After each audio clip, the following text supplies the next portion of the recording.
함께 보겠습니다. 신약성경 마태복음 13장입니다. 마태복음 13장 44절에서 46절 말씀까지 제가 봉독합니다. 마태복음 13장 44절에서 46절까지 말씀입니다. 하나님의 말씀을 봉독합니다. 천국은 마치 밭에 감추인 보화와 같으니 사람이 이를 발견한 후 숨겨두고 기뻐하여 돌아가서 자기의 소유를 다 팔아 그 밭을 샀느니라. 또 천국은 마치 좋은 진주를 구하는 장사와 같으니 극히 값진 진주 하나를 만나매 가서 자기의 소유를 다 팔아 그 진주를 샀느니라. 아멘. 여러분, 오늘 말씀은 예수님께서 비유로 말씀하신 예수님의 비유의 말씀 가운데 두 비유의 말씀입니다. 밭에 감춘 보화 비유고 또 극히 값진 진주를 구하는 상인 비유에 관한 말씀입니다. 이 말씀은 제가 살펴보니까 약 한 3년 전에 제가 한번 말씀을 드렸던 적이 있습니다. 그래서 다시 제가 본문의 말씀을 좀 이렇게 자세히 살펴보았어요. 그래서 제가 가지고 있는 한국의 참 좋은 우리 신학자들이나 목사님들, 또 미국과 영국 쪽에 이렇게 목사님들의 책을 한 8권 제가 이렇게 살펴보고 또 여러 설교도 좀 들어보았습니다. 그러면서 오늘 말씀을 다시 한번 이렇게 새롭게 정리했는데, 지난번에는 제가 어떤 관점을 가지고 말씀을 좀 드렸냐니까 이 비유에 나오는 어맨, 어떤 그 사람, 이 사람의 초점을 가지고 제가 말씀을 좀 드렸어요. 그러니까 밭에 감추인 보화를 발견한 사람, 값진 진주를 구하고 찾아다니는 그 상인, 그 사람, 그가 누군가, 그 부분을 가지고 좀 보면서 그렇게 말씀을 전하다 보니까 구원론적으로 제가 말씀을 좀 살폈어요. 구원론적으로. 그러면서 이번에 또 다시 제가 말씀을 보면서 어떤 관점으로 제가 말씀을 좀 살펴보게 됐냐니까, 예수님께서 이 비유의 말씀을 왜 하셨는가, 이 비유의 말씀을 하신 그 이유가 뭔가, 그리고 이 비유의 말씀, 이 본문이 가지고 있는 그 원뜻이 뭔가 하는 그 부분을 가지고 좀 생각을 해보았습니다. 제가 여러분들에게 성경을 가르칠 때나 설교할 때 또 여러분들이 강조하는 것이 어떤 것을 많이 강조합니까? 그 본문 자체가 말하는 뜻이 뭔가를 좀 찾기를 원하는 제 마음의 뜻이, 소원이 있습니다. 우리 화평장로의 성도님들이라면 여러분 성경을 보면서 내가 그냥 좋아서 내가 생각하는 것으로만 끝나버리지 마시고 그 본문이 뭐라고 말하고 있는지 문맥을 좀 살피시고, 본문은 이래서 이런 말씀을 이렇게 말씀하고 있구나 하는 것들을 여러분들이 좀 보실 수 있으면 좋겠어요. 자꾸 그런 훈련이 좀 필요합니다. 오늘 설교도 그런 점으로 제가 좀 준비를 했습니다. 자, 그러려면 먼저 이것부터 좀 생각해 보아야 합니다. 이 마태복음 13장은 예수님의 그 8가지 비유로 지금 구성되어 있습니다. 8가지 비유로 되어 있는데 전반부 4개의 비유, 후반부 4개의 비유로 이렇게 나누어져 있습니다. 전반부 4개의 비유는 여러분 어떤 비유인지 여러분 생각이 드세요? 제일 먼저 어떤 비유를 이야기하셨어요? 씨 뿌리는 비유죠, 그죠? 농부가 나가서 씨를 뿌리는 거. 그 다음에 알곡과 가라지 비유. 그 다음에 겨자씨 비유. 그 다음에 누룩 비유. 이 4개가 전반부 4개의 비유입니다. 그리고 후반부 4개의 비유는 오늘 본문이 담겨있는 밭에 감추인 보화 비유와 그 다음에 값진 진주를 구하는 진주 비유, 그 다음에 그물 비유, 그 그물로 고기를 잡는 그물 비유, 그리고 이제 어떤 것이냐니까 집에서 헌것과 새거를 가지고 나와서 하는 그런 어떤 내용들이, 그 곳간에서 새것과 헌것을 내어오는 집주인의 비유로 그렇게 구성이 되어 있습니다. 그런데 이 비유는 예수 그리스도께서 먼저 하셨던 초림과 재림 사이에 천국, 즉 하나님의 나라, 그 결단을 요구하는 하나님의 나라의 관점에서 다루고 있다고 하는 것을 먼저 우리가 생각해 봐야 합니다. 무슨 말이냐면 앞에 4개 비유와 뒤에 4개 비유의 그 비유의 말씀을 하신 대상과 내용의 초점이 좀 다릅니다. 여러분, 앞에 그 내용의 말씀은 어떤 것이냐면 예수님을 이렇게 많이 찾아 나왔지만 그러나 예수님을 정말 믿겠다고 하는 사람이 아닌, 어떤 면에서는 예수님이 어떤 일을 하시는가 하는 그런 구경꾼으로 온 사람들이 많습니다. 그리고 예수님이 어떤 사건을 지금 일으키시는가 하는 것들을 주지하고 있는 그런 사람들, 또 그 사람들 가운데 10중 8구 예수님께서 지금 전파하시는 그 하나님의 나라의 왕국의 확장 여부에 대해 상당히 호기심을 가지고 있는 그런 사람들, 그런 사람들에게 겉으로 드러나는 그런 보일 수 있는 모습들로 하나님의 나라는 이것이다 라고 하는 쪽에서 말씀하고 있는 것이 전반부 4개의 그런 어떤 비유의 말씀입니다. 예를 들어서 그 씨 뿌리는 비유의 씨의 질에 따른 서로 다른 결과들, 그렇지? 돌짝밭에 떨어졌다든지 길가밭에 떨어졌다든지 가시덤불에 떨어졌다든지 옥토에 떨어졌다든지 그런 씨의 질에 따라서 어떤 결과가 맺혀지느냐 하는 그런 부분들을 말씀하시기도 하고, 알곡과 가라지에서 원수들이 마치 알곡인 것처럼 보이지만 마지막에 다 드러나게 돼 있다고 하는 원수들의 모방에 대한 문제, 그리고 하나님 나라 왕국이 어떤 물질 세계 가운데 어떻게 퍼져가는가 하는 가라지 누룩 비유 이런 부분들로 그렇게 말씀하고 있습니다. 그런데 오늘 본문의 비유의 말씀은 그 듣던 무리들을 다 떠나보내십니다. 다 떠나보내시고 어느 집에 들어오셔서 그 집에서 예수님께 나왔던 제자들에게, 예수님을 정말 따르려고 하는 그 제자들에게 해주신 비유가 후반부 4개의 비유의 말씀입니다. 자, 마태복음 13장 36절 한번 가보십시다. 같이 한번 읽어볼까요? 시작. 이에 예수께서 무리를 떠나사 집에 들어가시니 제자들이 나와 가로되 밭의 가라지의 비유를 우리에게 설명하여 주소서, 그렇게 말합니다. 그 앞에 4개의 비유의 말씀을 들었던 사람들을 다 떠나보내십니다. 다 떠나보내시고 예수님께서 어디에 들어가셨다고요? 어느 한 집에 들어가시니까 제자들이 예수님 옆에 나왔습니다. 제자들은 누굽니까? 예수님을 따르려고 하는, 주님을 믿고 따르려고 하는 사람들이에요. 그때 제자들이 예수님께 묻습니다. 예수님, 그 알곡과 가라지 비유에 대해서 말씀하시는데 그것이 무엇입니까? 도대체 어떤 겁니까? 좀 설명해 주십시오 라고 물었어요. 그때 예수님께서 가라지와 알곡의 비유에 대해 설명하시고 난 다음에 하신 비유가 바로 오늘 밭에 감추인 보화 비유하고 진주 비유하고 그런 4가지 비유의 말씀입니다. 그러니까 이 후반부 4개의 비유, 오늘 본문을 포함한 이 4개는 정말 하나님의 나라를 갈망하면서 주님을 따르고자 하는 자들에게 눈에 보이는 것뿐만 아니라 보이지 않는 것들, 감추어져 있는, 밭에 감추인 보화 이런 거죠, 그죠? 감추어져 있는 그런 부분에 대해서 가르쳐 주시고 있는 그런 말씀의 내용이라는 것입니다. 다시 말해서 예수님께서 이 땅에 먼저 오시던 초림과 다시 오실 재림 사이에 존재하고 있는 하나님의 나라, 그 하나님 나라 천국, 그 천국의 특성, 그 천국에 속해 있는 백성들의 그 삶의 모습이 무엇인가 하는 부분들을 가르쳐 주고 있는 그런 내용입니다. 자, 좀 말이 어려웠죠, 그죠? 제가 이 부분을 제가 설명을 좀 드리겠습니다. 제가 지금 말씀드리려고 하는 이 부분은 수요일 날 제가 좀 말씀을 드렸습니다. 여러분, 예수님께서 오시는 그 시점, 구약시대 그 이스라엘 백성도 그랬지만, 그러나 중간기를 거치고 세례 요한이 등장하고 예수님이 오시는 그 시점에 그 이스라엘 백성들, 유대인들이 가지고 있던 그 생각이 어떤 생각이냐니까, 그들이 기대했던 기대가 메시아가 오시는데 그 메시아는 어떤 메시아인가, 그 메시아가 왔을 때 천국이 어떤 천국으로 이루어지는가 하는 것들은 이런 어떤 생각을 가지고 있었습니다. 우리가 지금 기다리고 기대하는 메시아가 오면 우리를 압제하고 있는 이 로마를 완전히 뒤엎어버릴 것이고 멸망시킬 것이고, 그리고 그 메시아가 이 세상을 심판하실 것이고, 그리고 대변혁의 역사가 일어나서 그 다윗 왕국 같은 확 일어나는 그런 어떤 우리 이스라엘의 나라가 이루어질 것이다. 이것이 그들이 가지고 있었던 그런 어떤 기대였어요. 이것이 메시아가 아니고, 그리고 그들의 천국관이었습니다. 그래서 세례 요한이 회개하라, 천국이 가까웠느니라 그러고 외칠 때, 어찌 그 천국이 지금 벌써 가까웠단 말이냐, 진짜 왔느냐, 이렇게 반신반의하면서도 그들이 세례 요한에게 나와서 세례를 받았잖아요, 그죠? 그때 그들이 가지고 기대했던 그런 천국이 이루어질 것이다 하는 그런 어떤 기대를 가지고 세례 요한에게 나온 거예요. 세례 요한이 나왔어요.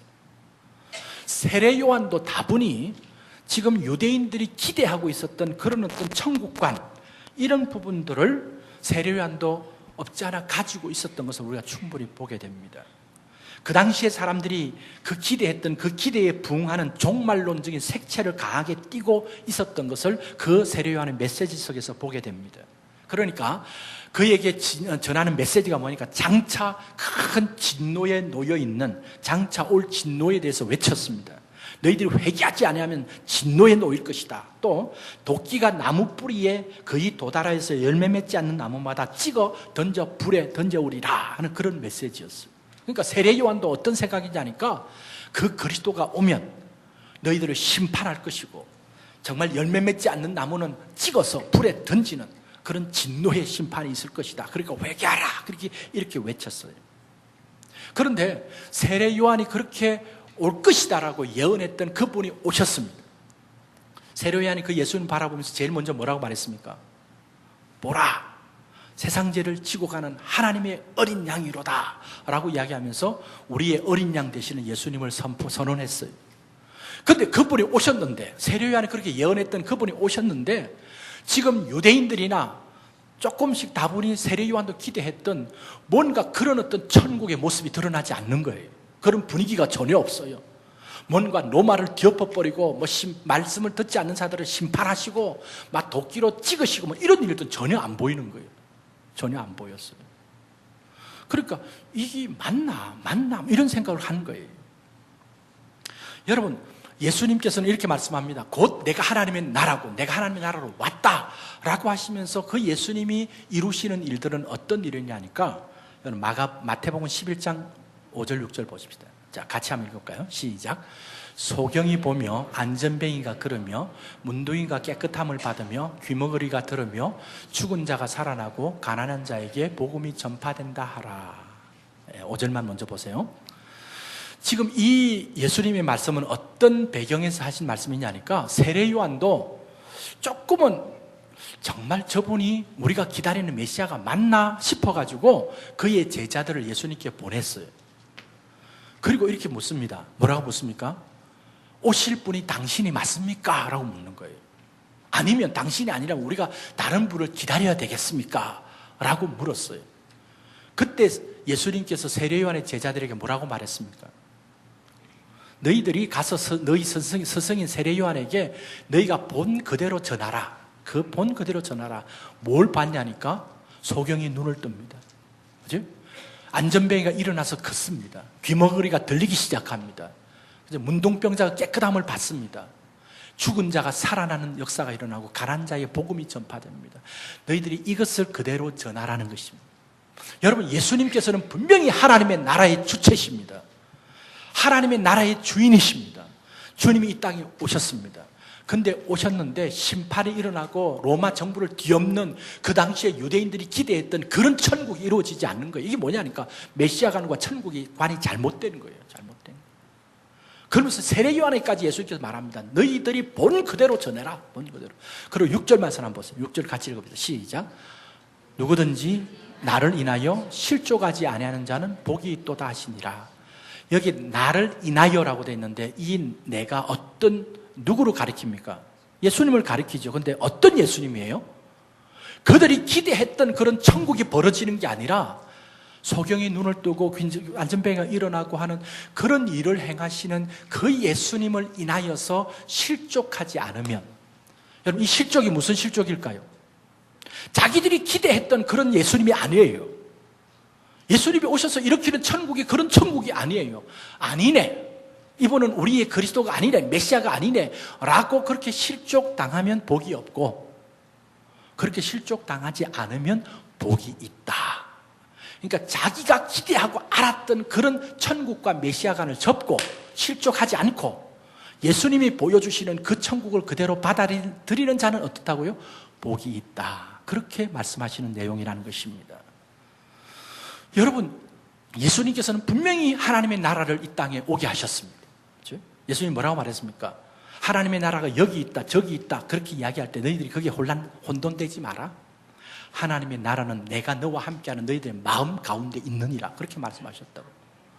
여러분, 그런 측면에서 이 유대인들이 자기들이 가지고 있는 생각 속에서 우리가 기다리는 메시아는 이런 분이야, 마치 다윗처럼 일어나서 블레셋을 치고 암몬을 치고 모압을 치고 그리고 뒤에 있는 애굽까지 치고 모든 나라를 정복하는 이런 메시아야.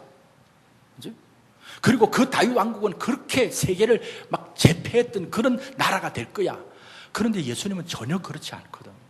전혀 그렇지 않았어요. 나중에는 어떻습니까? 정말 힘없이 말없이 도살장에 끌려가는 그런 어린 양처럼 십자가에 힘없이 죽어가시는 예수님의 모습을 보인 거예요. 그러니까 유대인들은 이분은 우리의 메시아가 절대 될 수 없다. 그러니까 이분은 뭐냐니까 하나님의 나라 메시아가 오도록 소개하는 선지자 중에 하나면 몰라도 이분은 우리의 그리스도가 아니다.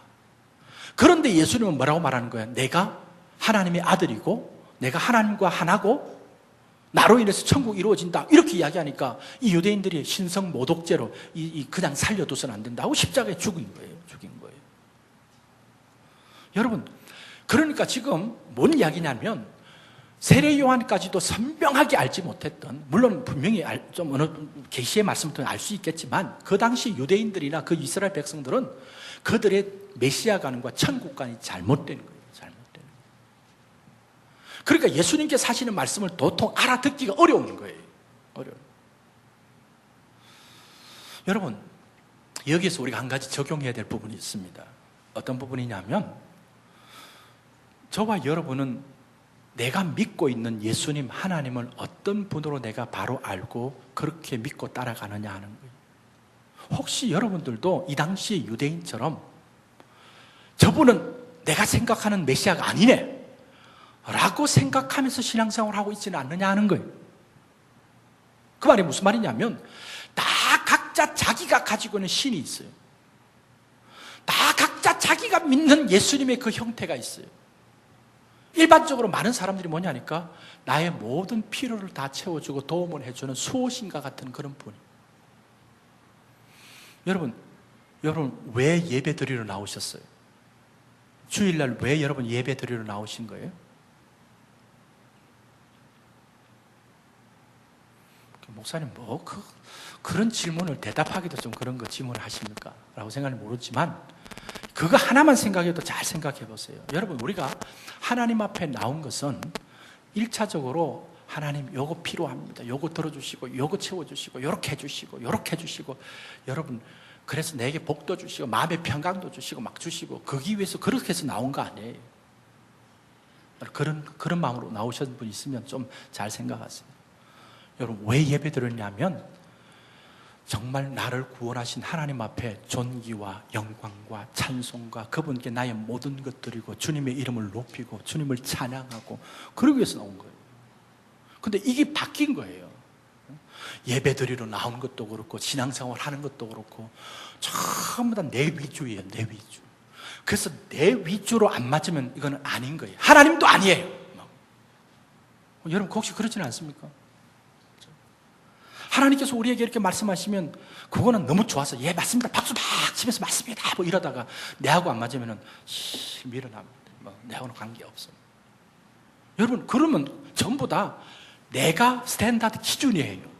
내가 생각하는 쪽으로 자꾸 그렇게 맞추는 거예요. 그러다 보니까 하나님이라고 하는 그분, 여러분 그래서 정말 이 신앙의 어떤 우리의 그 기본적인 설정이 바로 되어 있는 분은 우리가 하나님 앞에 나와 하나님 앞에 하나님을 생각할 때마다 내가 하나님, 나를 구원해 주신 하나님께 내가 무엇으로 보답하길까요? 나 같은 것을 구원해 주신 그 하나님의 은혜에게 내가 무엇으로 하나님을 더 섬길까요? 어떻게 하면 하나님을 더 기쁘시게 해드릴까요? 이게 더 정상적이고 더 맞는 이야기인데 하나님을 믿으면서 신앙생활은 전부 다 내게 달라고 요구하는 것으로 뒤바뀌어져 있는 거예요. 여러분 그렇다면 이 유대인들이 기대했던 자기의 메시아관과 천국관이 잘못된 것들하고 별 차이 없는 거예요. 똑같은 거예요. 그래서 우리가 신앙생활할 때 여러분 하나님의 말씀을 떠나서는 절대 안 돼요. 우리가 얼마나 쉽게 말해서 표현하자면 주관주의적인 신앙에 빠질 가능성이 참 많습니다. 내 위주로. 그것을 우리가 바른 신앙으로 갈 수 있는 가장 중요한 것이 하나님의 말씀을 떠나지 않고 그 말씀이 성령의 역사로 통해서 내 심령 가운데 깨달아지고 그 하나님의 말씀을 온전히 바로 붙들고 가는 것이 우리의 신앙의 그 정도를 가는데 중요한 부분이라는 사실들을 여러분 잊지 마시길 바랍니다. 자, 그러니까 예수님께서 천국은 이것이다, 천국은 마치 이와 같다라고 이야기하는 그 이야기를 들을 때 그 잘못된 메시아관과 천국관을 가지고 있던 유대인들은 너무도 큰 충격이었을 거예요. 어떤 거냐니까 천국은 뭔 줄 아느냐? 겨자씨 한 알이 땅에 심어진 것과 같다, 그렇게 말씀하셨어요. 여러분, 겨자씨가 어느 정도 되는지 여러분 아세요? 겨자씨 성지순례 갔다 왔은 분한테 선물 받아본 적 없습니까? 여러분, 이 책갈피 같은데 겨자씨라고 이렇게 딱 붙여가지고 그 안에 코팅해가지고 가져온 거 여러분 받아보시면 알 거예요. 그 진짜 겨자씨는요, 그게 뭐 제일 작은 것만 구해와서 한지는 모르겠지만 어떻든 모래 알보다도 더 작아요. 여러분, 모래 가운데서도 이렇게 동글동글한 게 말고 이렇게 작은 얍딱한 게 있죠. 그것보다 더 작아요.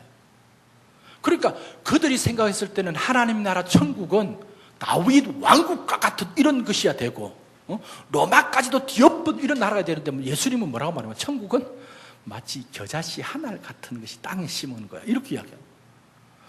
그리고 또 가루서말에 조그마한 누룩이 들어가서 그 누룩이 이제 가루서말을 점점 다 부풀어 오른다. 이러니까 야, 하나님 나라 천국은 시시하네, 하나님의 나라 천국은 야, 이거 별 볼 일 없네, 보잘것없네, 뭐 이렇게 생각할 수 있는 거예요. 그래서 예수님께서 오늘 본문 말씀은 어떤 부분을 이야기했냐니까 이 하나님의 나라의 침투성과 하나님의 나라의 점진성과 하나님의 나라의 확장성을 이야기하기 위해서 겨자씨와 그 누룩비유를 이야기했는데, 그것 가지고 하나님 나라의 실체를 잘 모르니까 그 다음에 이어서 예수님께서 무슨 비유를 말씀하시냐니까 밭에 감추인 보화 비유와 진주를 구하는 상인의 비유를 통해서 뭘 이야기하고자 하니까 그 나라는 너희들이 상상할 수도 없을 만큼 엄청난 가치가 있는 그런 나라다라고 말씀해 주시는 것이 오늘 본문의 말씀이라고 하는 것입니다. 여러분, 어떤 문맥에서 지금 이야기되고 있는지 여러분 이해하시겠습니까? 예수님께서 이 천국 비유를 이야기하면서 마치 천국은 이야기하면서 밭에 감추인 보화와 같다, 그렇게 말씀하시는 이 예수님의 그 비유의 말씀의 그 진행 과정 속에서 하시고 있는 말씀이 그 부분이에요. 자, 여러분, 밭에 감춘 보화 비유 잘 아시죠? 잘 아시죠? 여러분, 이 비유를, 보화를 발견한 이 사람은 자기 밭이 아니었던 것 같아요. 자기 밭이 아니고 돈이 없으니까 돈을 좀 빌려서 논이나 밭을 사가지고 그 땅을, 그 밭을 이렇게 소작하고 있는 소작인인 것 같아요. 아니면 그것도 못해가지고는 그 주인의 그 하루하루 풋삭을 받아서 일하는 노동자였을 거예요. 근데 밭을 일구고 있는데 뭐가 갑자기 쨍그랑 하면서 깨어지는데 보니까 그 항아리에 그 보화가 담겨 있는 거예요. 여러분, 우리는 안 와닿지만 그 당시에 예수님께서 말씀하시는 1세기 당시에 그 팔레스틴 지역에 있는 사람들은 그 이야기가 확 와닿습니다. 왜냐하면 그런 일들이 종종 있거든요. 그러니까 그 당시에는 은행이라는 것이 없어요. 어떤 자기의 재산을 보관해 둘 곳이 없어요. 그러다 보니까 금이나 보화들을 만들어가지고 자기들이 이제 죽을 때까지 있을 까 생각해서 그 밭에다 그걸 감추는 예가 많이 있었습니다. 근데 그것이 뭐 10년, 20년, 50년, 100년 된 게 아니라 엄청 오래된 거예요. 그러니까 사고 팔고 하면서 그 밭이 지금 누구 건지도 몰라요, 그 보화가. 근데 갑자기 밭을 하다가 팍 발견한 거예요. 오늘 말씀 보세요. 성경에 보니까 발견한 후에 숨겨두고 기뻐서 어떻게 했습니까? 돌아가서 자기의 모든 소유를 다 팔아서 그 밭을 샀느니라. 그 밭을 기쁨으로 자기 소유를 다 팔아서 산 것이 바로 뭐냐? 천국이다. 그렇게 말씀하고 있습니다. 여러분, 이 밭에 감춘 보화 비유와 진주를 구하는 비유의 좀 차이점이 뭐냐면요, 이 밭에 감춘 보화 비유는 우연히 발견한 거예요. 우연히. 그죠? 여러분, 그 소작인이나 그 사람이 밭을 이렇게 일구면서 뭐 그런 일도 많다 그러는데 이 밭에 보화가 하나 안 생기라. 여기는 없나? 저기는 없나? 여기는 없나? 그러지 않았을 거예요. 그죠? 성경에 그런 이야기 전혀 없습니다. 여러분 같으면 그럴 거예요. 이 밭은 갈기 싫은데 혹시 뭐 하나 안 나오나? 금덩어리 하나 안 나오나? 그리고 그렇게 파는 사람이 혹시 있을는지 몰라도 지금 이 본문으로 봐서는 이 밭에 감춘 보화 내용은 전혀 그런 것을 의식하지 못했어요. 생각하지 못했어요. 그러니까 이것은 수동적인 측면에서 발견됨입니다. 근데 거기에 비해서 이 진주를 구하는 이 비유는요, 오늘 말씀 보세요. 제가 스크린에 안 썼습니다. 이렇게 말합니다. 또 천국은 어떤 곳이냐니까 마치 좋은 진주를 구하는 장사와 같으리. 이 구한다는 말은 뭔가 찾는 거예요. 정말 값진 진주를 찾아보려고 막 찾아다니는 장사와 같다 그랬어요. 그렇게 찾다 가다가 값진 진주를 하나 만났어요.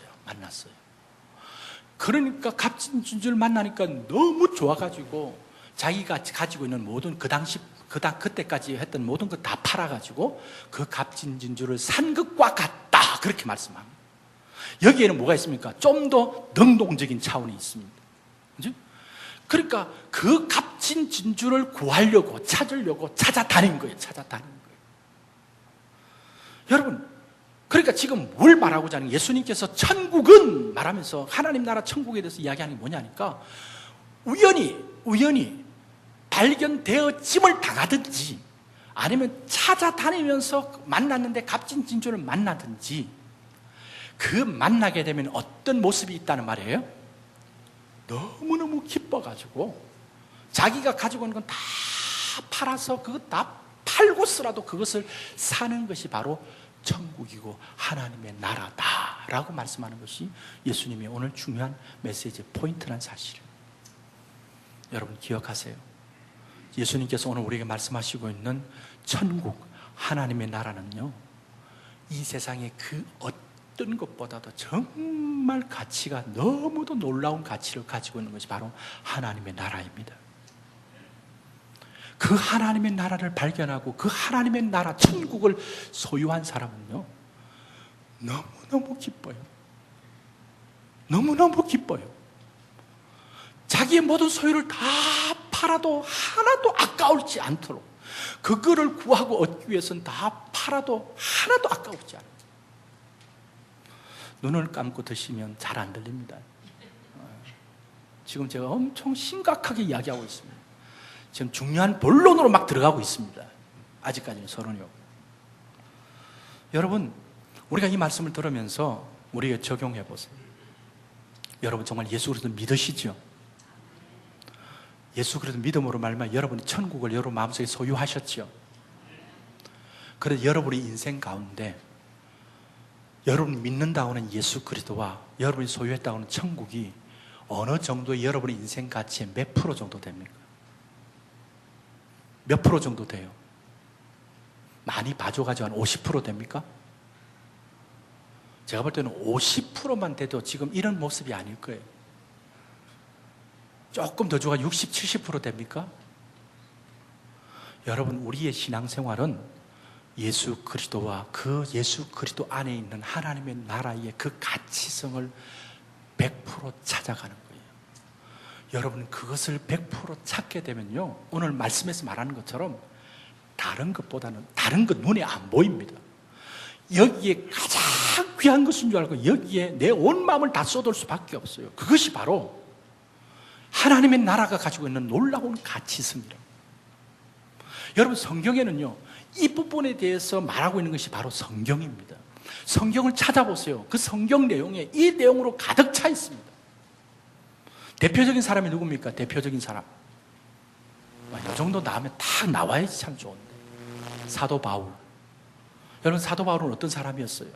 자기가 이야기하고 있는 것처럼 그 당시 사도 바울이 살아가는 그 유대 사회에서는 유대인 중에 유대인이요, 히브리인 중에 히브리인이요, 거기에다가 로마 시민권도 가지고 있었고요, 베냐민 지파 중에 정통 베냐민 지파고, 그리고 난지 8일 만에 할례를 받았고, 많은 사람들이 그렇게 열망했던 가말리엘 문화라고 하는 율법 교육을 철저히 받았던 정말 엘리트 중에 엘리트인, 사람들이 부러워할 만한 그런 유대인 중에 유대인이 바로 사도 바울이었어요. 오늘날로 말하면요, 우리 집안은 보통 가문이 아닌 거예요. 우리 아버지, 할아버지 때부터 우리 집안은 우리나라의 보통 가문이 아닌 거예요. 이거는 정계뿐만 아니라 우리나라에 혁혁한 공을 세운 보통 가문이 아닙니다. 학벌도 보통 학벌이 아니에요. 미국에 와가지고 웬만한 조그마한 대학이 아니라 예일 대학이든지 저 하버드 대학이든지 그런 어떤 당당하게 PhD를 땄어요. 경제적으로 막 경제가 잘 돼요. 집도 많고 부자고 막 경제도 성공했어요. 그러다 보니까 사회에서 가문도 좋지요. 학벌도 좋지요. 그죠? 그리고 그 경제적으로도 경제력이 있죠. 하니까 좋은 지위에서, 국가에서 이 세상 사람들이 볼 때는 상당히 그런 자리에 있어요. 똑같은 거예요. 사도 바울 똑같은 거예요. 여러분, 얼마나 자랑스러워요. 많은 사람들이 그거 얻기 위해서 지금 불철주야 뛰어오면서 그거 하나라도 좀 얻어보려고 막 그렇게 살고 있지 않습니까? 그죠? 왜? 그것이 이 세상에서 대단한 것이니까. 거기에 막 가치를 가지고 그렇게 살아가고 있어요. 근데 여러분, 사도 바울이 뭐라고 고백합니까? 예수 그리스도를 만나고 예수 그리스도 안에서의 그가 본 하나님의 영광의 부르심의 그 풍성함이 무엇인지를 깨닫고 난 다음에 그가 고백합니다. 빌립보서 3장 7절 9절 한번 봅시다. 같이 한번 읽어봅시다. 시작. 그러나 무엇이든지 내게 유익하던 것을 내가 그리스도를 위하여 다 해로 여길 뿐더러 또한 모든 것을 해로 여김은 내 주 그리스도를 아는 지식이 가장 고상함을 인함이라. 내가 그를 위하여 모든 것을 잃어버리고 배설물로 여김은 그리스도를 얻고 그 안에서 발견되려 함이니. 여러분, 여기 보면 다 해로 여긴다. 이 다는 위에서 지금 6절, 5절, 4절, 3절에서 언급하고 있는 것이 제가 이야기했던 그 내용이에요. 세상적으로는 정말 자랑할 만하고 막 내놓을 만하고 사람들이 부러워할 것인데 사도 바울은 뭐라고 말하냐니까 그걸 해로 여길 뿐더러 내가 그것을 다 배설물로 여김은 왜 그렇게 여긴다고요? 내가 만난, 내가 발견한 예수 그리스도 그분 안에 있는 것이 이 세상에 가장 고상하기 때문이다. 그래서 내가 그것으로 인정받는 게 아니라 그리스도 안에서 내가 발견되려 함이니, 내가 그리스도 안에서 그 발견되면 그것만큼 가치 있는 것이 없어요. 여러분들은 어떠세요? 여러분들은 이때까지 살아오고 지금도 살아가고 있는 것이 뭔가 세상에 뭔가를 좀 얻어보려고 그렇게 그것에 가치성을 두고 좀 살아오지는 않으셨어요? 우리 화평장로회 목사님, 나는 이제 그건 다 필요 없습니다. 화평장로회 목사님하고만 있으면 좋습니다. 그런 분들이 있습니까? 저는 그러면 땡큐고요. 여러분 마음속에 정말 여러분 한번 돌아보세요. 내가 어디에 내 인생의 가치를 두고 있느냐고, 내가 붙들고 있는 게 뭐냐고. 정말 예수를 믿고 하나님을 믿는 믿음의 성도라고 한다면 나의 인생의 가장 귀중한 그 가치를 어디에 두고 있느냐. 여러분, 오늘 이 비유의 말씀은, 예수님의 비유의 말씀은 여기에 초점이 있습니다. 성경에 수두룩하다 해도요. 구약의 한 사람 들어볼까요? 여러분, 구약의 모세 알죠? 모세는 어떤 사람입니까? 어떻게든 간에 그 당시 최고의 강대국이었던 그 애굽의 바로의 공주의 아들이었어요. 그냥 가만히 있으면 그의 무난 동료, 그 외동딸이기 때문에 그 모세가 그 왕권을 차지할 가능성이 충분히 많았어요. 왕권을 바로가 안 된다 할지라도 상당히 애굽에서 그 당시 최고의 나라거든. 최고의 나라, 그 당시에 거기에서 상당한 지위가 누릴 수 있는 그런 어떤 모세였어요. 그런데 모세의 삶은 어땠다고요? 히브리서 11장 한번 보세요. 히브리서 11장 24절부터 26절 같이 한번 읽습니다. 여러분, 그거를 발견하면 우리의 눈이 확 띄죠. 일부 예배 때 제가 이야기할 때 전부 다 공감하더라고요. 여러분, 너무 좋으면 잠이 안 오는 거 여러분 경험해 보셨어요? 그런 경험 안 해보셨어요? 너무 좋으면 잠이 와요. 잠이 안 와가지고는 이 방 저 방 거실 막 다니고 뭐 그런 적 없었습니까? 처음에 집 샀을 때, 처음에 좋은 차 샀을 때 막 나가서 닦고 막. 여러분, 그것도 좋지만 정말 그리스도 안에서 그 하나님 나라를 발견하고 나면 얼마나 좋은지 모릅니다. 그런데 문제는 이 보화가 잘 안 보인다는 거예요. 감춰져 있어요. 예수님께서 그렇게 말씀합니다. 여러분, 마태복음 13장 10절부터 13절 말씀. 자, 읽을게요. 제자들이 예수께 나와 가로되 어찌하여 저에게 비유로 말씀하시나이까? 대답하여 가라사대 천국의 비밀을 아는 것이 너희에게는 허락되었으나 저희에게는 아니 되었나니 무릇 있는 자는 받아 넉넉하게 되고 무릇 없는 자는 그 있는 것도 빼앗기리라. 그러므로 내가 저희에게 비유로 말하기는 저희는 보아도 보지 못하며 들어도 듣지 못하며 깨닫지 못함이니라. 우리 주님께서 비유로 말씀하시는 이유가 뭐냐니까 허락된 자가 있고 허락되지 않는 자가 있다고 말합니다. 허락된 자는 받아서 어떻게 된다고요? 더 넉넉하게 되지만 허락되지 않는 자는 안 보여요. 보기는 보아도 보지 못하고 듣기는 들어도 듣지 못하고 아무리 이야기해도 깨닫지 못하고 그래서 더 핍절하게 살아가요. 여러분, 우리가 믿음 생활하는 모습을 보면 알아요. 하나님이 은혜 주셔가지고 우리의 심령이 열리기 시작하면요, 영적으로 풍성한 삶을 더 넉넉하게 누리며 살아가요. 근데 그렇지 못한 사람은 신앙생활 한다 죽도록 고생하면서도요, 그렇게 기쁨도 없고요, 신앙생활에 행복함도 즐거움도 없고요, 얼마나 고달프게 골고다 십자가 가르치 그렇게 신앙생활하는 사람이 있어요. 이 주님의 말씀이에요. 여러분, 그렇기 때문에 우리가 뭘 해야 됩니까? 여러분, 은혜는 하나님이 우리에게 거저 주시는 거예요. 여러분, 우리가 예수 믿고 구원받고 하나님의 나라를 볼 수 있는 것은 우리가 어떻게 찾아내고 할 수 있는 게 아닙니다. 하나님께서 우리에게 은혜로 주셔야 돼요. 그걸 하나님께서 주시는 것을 내가 발견당해야 돼요. 그런데 성경의 곳곳에 보면 우리 쪽에서 그것을 사모하고 갈망하라고 얼마든지 이야기하는지 모릅니다. 여러분, 밭에 감추인 보아의 그 비유, 안 믿는 사람한테 이야기하는 게 아니라 제자들에게 한 이야기예요. 제자들에게. 우연히 발견되어질 수도 있지만 또 한 부류는 값진 진주를 찾아다니는 거예요. 막 찾아다니는 거예요. 그러다가 만나면 기쁜 거예요. 만나면. 여러분, 잠언 8장 17절 말씀 같이 한번 읽읍시다. 시작. 나를 사랑하는 자들이 나의 사랑을 입으며 나를 간절히 찾는 자가 나를 만날 것이니라. 하나님께서 우리에게 은혜로 주시지만 하나님은 그렇게 말씀합니다. 내가 나를 사랑하느냐? 그럼 나의 사랑을 입을 것이다. 내가 나를 간절히 찾느냐? 나를 만날 것이다. 예레미야 여러분 29장 12절 13절 보세요. 너희는 아니고 밑에 겁니다. 너희는 내게 부르짖으며 와서 내게 기도하면 내가 너희를 들을 것이요. 그 다음 뭐라 됐습니까? 너희가 전심으로 나를 찾고 찾으면 나를 만나리라. 여러분, 하나님의 은혜의 역사는 내가 하는 것이 아무것도 없습니다. 하나님께서 나에게 놀랍게 주시는 하나님의 선물입니다. 그런데 그 하나님의 은혜를 깨닫고 사모하는 심령은 우리의 마음속에서는 하나님을 사랑해야 돼요. 하나님을 간절히 찾아야 돼요. 자꾸 찾아야 돼요. 주님 도와주세요. 성령 하나님 내 가운데 역사해 주세요. 여러분, 그 심령 우리 하나님 찾아주실 것입니다. 만나주실 것입니다. 여러분, 이번 7주년 기념 집회에 저와 여러분이 이런 하나님의 놀라운 은혜를 통해서 그리스도 안에 있어 놀라운 보배를 여러분 만날 수 있는 기회가 될 수 있기를 바랍니다. 여러분이 그 은혜를 내가 발견해야 돼요. 찾아야 돼요. 여러분, 지금까지 여러분들이 어떻게 사셨습니까? 정말 그 가치를 발견하고 그 주님을 만나서 그것 붙들고 살아오셨어요? 아니면 세상 사람도 똑같이 돈 없으면, 물질 없으면 못 살 것 같고, 여러분 그거 없으면 죽는 것처럼 생각해요.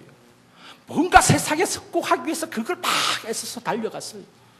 여러분, 우리 그리스도인들은요, 그 사회생활 하지 말라는 게 아닙니다. 내게 주어진 것들을 모든 일을 죽게 하듯이 해야 됩니다. 열심과 성실로 해야 됩니다. 그러나 우리의 마음 중심에 어디에 가치를 두느냐니까 밭에 감추인 보아의 가치를 두는 거예요. 여러분, 그렇게 참 믿음을 가지고 가치 있는 사람이 나타나는 정표가 뭔지 아세요? 내 안에 가지고 있는 것들을 내가 놓을 수 있는 자유가 있습니다. 그 넉넉함이 있습니다. 여러분, 우리가 신앙생활 하다가 해도 이거는 비근한 예입니다. 제가 보면 보여요. 정말 믿음 좋다고 막 하는데 보면 어디에 항상 그러냐니까 내 것 안 내놔요. 내 것 소리 안 불라 그래요. 말과 혀로는 그럴듯하게 신앙생활 다 잘하는 것처럼 보여요. 근데 자기 것 좀 손해보고 내놓고 좀 하면 그거 부들부들 떠는 거예요. 왜? 그거 놓으면 안 되는 줄 알고 어떻게든 내가 지키려고. 여러분, 우리의 신앙생활은요, 내 인생을 주님께 맡기고 다 내놓는 거예요. 여러분, 오늘 말씀 가운데 마지막으로 제가 드리고 싶은 말씀은 오늘 말씀에 보면 이렇게 말합니다. 그것을 발견한 후에 숨겨두고 기뻐하며 가서 모든 소유를 팔아서 다 샀느니라. 여러분, 그를 발견하고 나면요, 그 주님을 만나고 나면 어떻게 되는 줄 아세요? 막 기뻐가지고 자기 것 다 팔아서 그거 사도 하나도 안 아까워요. 하나도 안 아까워요. 제가 여러분한테 도전을 드립니다. 여러분, 이 주님 만나고 이 보아 발견하면요, 여러분 11조 하나도 안 아까워요. 11조 복 준다고 11조 하지 마시고 이 그리스도를 만났어요. 이걸 발견하세요. 제가 여러분한테 한번 물어볼게요. 여러분, 우리 지금 이 자리에 참석한 우리 재직들이 많은데 온전한 11조 정말 하시고 있어요? 하나님 분명히 하라고 말했는데 온전한 11조를 하라고 이야기했는데 11조 온전하게 다 하시고 있어요? 제가 생각할 때는 온전한 11조를 제대로 하면 우리 교회 재정 이 정도 아닙니다. 재직들이 아니래도요. 한 달에 3,000불 얼마씩 나오는 어떻게 여러분들이 지금 솔직히 깨놓고 한 3,000불씩 여러분 한 달에 수입이 없습니까? 제가 뭘 이야기하냐니까 내가 그리스도 안에서 그 발견하고 나면 그거 하나도 안 아깝대도요. 주님 위해서 더 드리고 싶고 아까 그랬잖아요. 내가 구원받은 하나님의 은혜를 생각하면 무엇으로 더 보답할고 여러분들 힘들고 어려운 거 압니다. 그러나 하나님 앞에 정직하게 하나님 말씀 앞에 신앙으로 나가야 된다. 전부 다 교회 재정에 대해서는 걱정은 태산으로 하면서도 하나님 앞에 제대로 헌신하지 않고 그 하지 않음으로 인해서 내 신앙에 대한 드러나는 거예요. 여러분들이 정말 주님 안에서 그리스도 안에서 하나님 나라에 그 기쁨과 그것이 차고 넘치면 우리의 마음속에 기쁨으로 나의 모든 것 팔아서라도 그 소유하고 그 누리며 살아가는 그 삶을 여러분 그 삶을 사는 사람은 이 세상 모릅니다. 그거를 맛보지 못한 사람은 전혀 이해할 수가 없습니다. 왜 그 안에 주시는 놀라운 축복과 그 은혜가 넘치기 때문에 바라기는 저와 여러분 우리 모든 성도들이 정말 그리스도 안에서 밭에 감춘 이 보화를 발견한 것처럼 값진 진주를 만난 것처럼 그 기쁨 가운데 여러분 모든 생애와 삶을 드리고 정말 주님을 위해서 멋지게 살아가다가 약속하신 주님의 나라 갔을 때 영광스러운 그 하나님의 영광의 그 풍성함을 누리는 복된 날에 다 들어가실 수 있는 그 속에서 살아가는 그런 귀한 우리 성도들 다 될 수 있기를 간절히 축원합니다. 기도하십시다. 하나님 아버지, 오늘도 저희들 살아가시고 이렇게 주님 앞에 나와서 주의 말씀을 듣게 하심을 감사합니다. 예수 그리스도께서 우리에게 비유로 말씀하신 이 귀한 두 비유의 말씀을 하나님의 말씀으로 아멘으로 받게 하시고 우리의 마음속에 간직하고 정말 간절히 주를 찾고 찾으며 하나님을 사랑하는 마음을 가지고 정말 주님이 우리에게 주시는 놀라운 은혜의 것들을 우리가 누리며 살아가는 복된 심령들이 되도록 역사해 주시옵소서. 예수 그리스도의 이름으로 기도드리옵나이다. 아멘.